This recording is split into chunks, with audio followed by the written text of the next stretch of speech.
probably said it 100 times without ever really hearing yourself. I had no choice. I was born this way. They made me do it. Every culture, every language, every human being has some version of these words. They are the quiet confession that we are not in control. And nothing is more terrifying than that suspicion. Because if you are not in control, then what is? The chemicals in your brain? The genes your parents gave you? The childhood wound you never healed? Do you actually have free will? Or is the feeling of choosing just an illusion your brain creates to hide the puppet strings? Try a simple experiment. Decide to move your left hand. You felt that you chose it, did you not? Here is what neuroscience discovered, and you will not like it. Before you consciously decided to move your hand, your brain had already begun preparing the movement. Milliseconds before the thought appeared, your motor cortex was already firing. The unconscious brain decides first. Then, a fraction of a second later, your conscious mind claims the decision as its own. You are not the general giving the order. You are the press secretary announcing a decision that has already been made. The feeling of free will is not a cause. It is a story. But what about real choices? Who to marry? What career to pursue? Consider this. Your personality is shaped by genetics and environment. You did not choose your genes. You did not choose your parents, your country, your childhood trauma. All of that was given to you. And all of it shaped the brain that now makes every decision. The philosopher Arthur Schopenhauer put it brutally. A man can do what he wants, but he cannot want what he wants. You are free to follow your desires, but you are not free to choose which desires arise in the first place. You might wake up wanting coffee instead of tea. That feels free. But trace it backward. Taste preference shaped by biology. Habit formed by repetition. All of it causes. You are the effect. Now, let this become uncomfortable. If free will is an illusion, what about blame? When someone commits a terrible act, we say they chose evil. But if every action is the inevitable result of prior causes, then the murderer is no more responsible than a hurricane flooding a city. This is not a comfortable thought. And yet, the Buddha wrestled with this.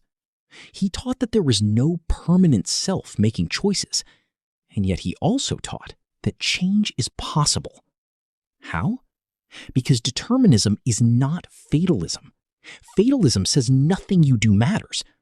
Determinism says your actions matter enormously because your actions are part of the causal chain. You are not a puppet with a separate puppeteer.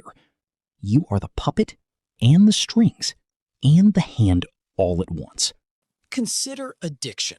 For decades, we called it a moral failure. Just choose to stop.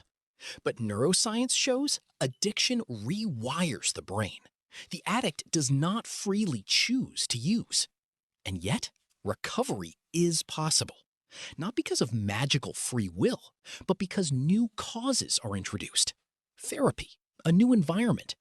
The person who recovers is not the same person who started using. The brain has literally changed. Not a ghost, just another cause in an endless chain. Now, bring this to your own life, your worst habit. In the moment, it feels like a choice. But where does the urge come from? It arises from somewhere beneath your conscious thought. You have a brief window to resist, but even that ability is not magical. It is a skill built by previous choices, previous environments. If you have practiced meditation, that pause is longer. If you are exhausted, that pause is gone. None of that is free. All of it is caused. The psychologist B.F. Skinner said that what we call free will is simply ignorance of the causes of our own behavior. Instead of hating yourself for your failures, ask a better question. What caused that behavior? And what can I change about my environment to cause a different outcome next time? If anger arises because you are tired, do not will yourself not to be angry. sleep more. If distraction arises because your phone is on the table, put it in another room. None of this requires free will. It requires understanding cause and effect. The reason this debate terrifies us is because it threatens the ego. The ego cannot survive without believing it is in charge. It needs to believe it is the captain of its own ship. If free will is an illusion, the ego is not a captain. It is a passenger, a narrator who believes the story it is telling is real. That feels like death. And in a way, it is the death of a certain kind of self. The separate, heroic self we have worshipped for centuries. That self is a beautiful story, but a story is not the same as a fact. Look at the modern world, the epidemic of anxiety, the exhaustion of trying to optimize everything. Much of this suffering comes from believing you should be able to control everything. And when you fail, you blame yourself. That self-blame is not justice. It is ignorance. It is the cruelest trick the ego plays on itself. You are not failing because you lack willpower. You are failing because you are a human being, shaped by forces you never see. The Buddha would not call you lazy. He would ask you to look at the causes and then change those causes with compassion. Humanity has conquered the external world. We have flown to the moon. We have built machines that think. But we have never truly understood the chaos inside the human mind.